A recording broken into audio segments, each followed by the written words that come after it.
ओम नमः शिवाय। मैं हूं एस्ट्रोलॉजर के सिन्हा और आज हम बात करेंगे गोवर्धन पूजा के बारे में।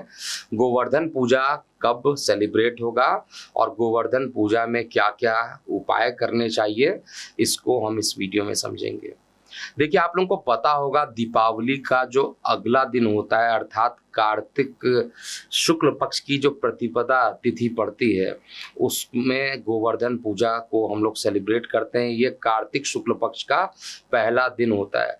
कुछ स्थानों पर इसको अन्नकूट यानी अनाज के ढेर या पड़वा या गोवर्धन पूजा, बाली प्रतिपदा, बाली पद्यमी या कार्तिक शुक्ल पक्ष प्रतिपदा के रूप में भी मनाया जाता है।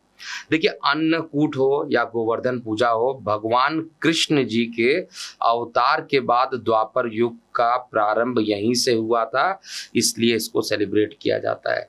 इसमें घर के आंगन में क्या करना चाहिए, गाय के गोबर से गोवर्धन नाथ जी की अल्पना बनाकर उनकी पूजा करनी चाहिए। उसके बाद गिरिराज पर्वत को प्रसन्न करने के लिए उन्हें अन्नकूट का भोग लगाया जाता है। इस दिन मंदिरों में भी अन्नकूट का आयोजन जो होता है लगातार होता है। आप देखे होंगे कि जब गोवर्धन पूजा होता है तो काफी मंदिरों में भी इसका आयोजन होता है और प्रत्येक जगह आप देखिएगा तो घर में भी इसको बनाते हैं। गोवर्धन पूजा गाय के गोबर से अल्पना बनाई जाती है और उसकी पूजा की जाती है। तो सबसे पहले दर्शकों को ये समझ में आना चाहिए कि जो गोवर्धन पूजा है वो आखिर क्यों मनाया जाता है, उसका क्या इतिहास है, उसको समझिएगा। देखिए, पौराणिक कथा के अनुसार अगर आप देखिएगा तो भगवान कृष्ण ने इंद्र के प्रकोप से होने वाली लगातार बारिश और बाढ़ से पीड़ित खेतों और गाय को बचाने के लिए गोवर्धन पर्वत उठा लिया था। उसके बाद से ही गोवर्धन पूजा का पर्व मनाया जाता है और स्वयं भगवान श्री कृष्ण ने गोकुल के लोगों को गोवर्धन पूजा करने के लिए प्रेरित भी किया था और इंद्रराज के अहंकार का नाश कर दिया था पूरे तरीके से। तो इसलिए ये पूजा किया जाता है।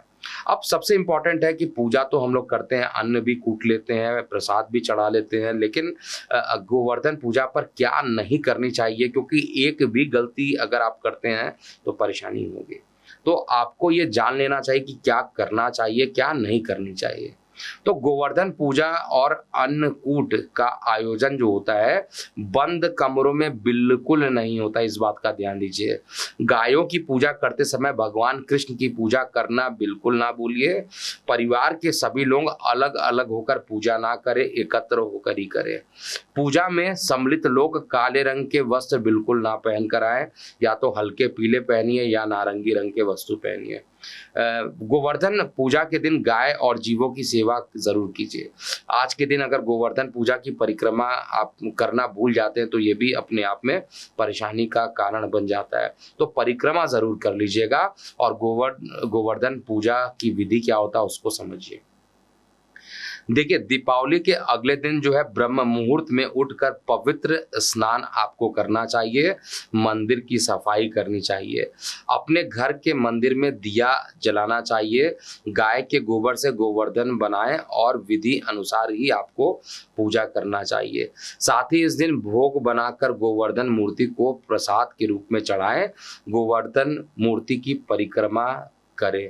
अंत में गोवर्धन आरती के साथ साथ पूजा का समापन भी किया जाता है।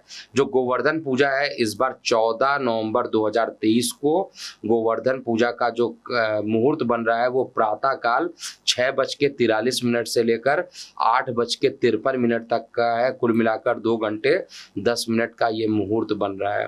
प्रतिपदा तिथि जो रहेगी वो 13 नवंबर 2023 को रात्रि 2:56 से ये तिथि रहेगी और 14 नवंबर 2023 को रात्रि 2:36 पर यह तिथि समाप्त भी हो जाएगी। तो आपको ये समझ में आ गया होगा कि गोवर्धन पूजा में क्या किया जाए। अभी के लिए इतना ही। लगातार जुड़े रहने के लिए बहुत बहुत धन्यवाद। मैं हूं एस्ट्रोलॉजर के सिन्हा। ओम नमः शिवाय। एस्ट्रो तक ऐप पर आपको मिलेगा भविष्य से जुड़े हर सवाल का जवाब। डाउनलोड कीजिए एस्ट्रो तक ऐप और चुटकी में जुड़िए इंडिया के बेस्ट एस्ट्रोलॉजर से।